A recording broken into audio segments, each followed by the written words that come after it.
Do you think God's okay that I've got these statues on my shelf? Let's find out.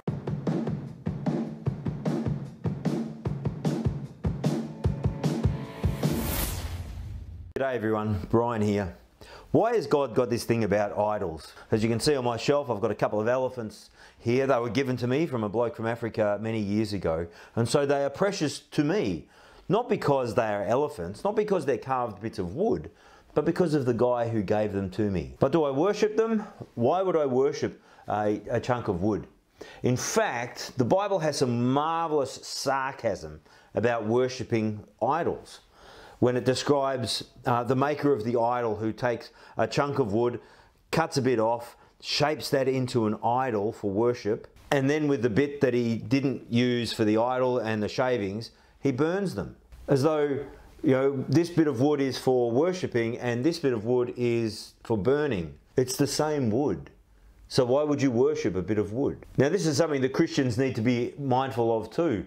We pride ourselves almost, we should never pride ourselves on anything, but we pride ourselves almost on not having idols in our buildings, not having statues in our buildings.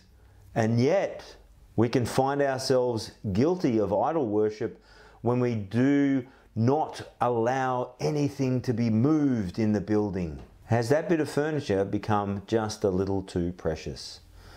And so God is very clear. This is right at the start. You shall have no God before me. And then he says, do not make for yourself a statue. Do not worship that statue.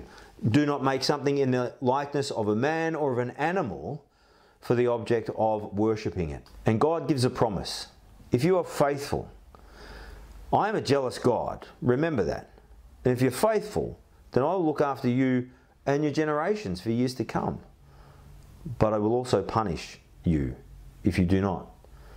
There's some good warning there for us, some good wisdom there for us, and some good trust there for us. So a statue is just a statue. That's all it ever can be. Does that mean I get good luck if I rub the belly of a statue or kiss the foot of a statue? No, it means you probably get dirty hands and dirty lips. That's all. Worship God, who is the creator of heaven and earth.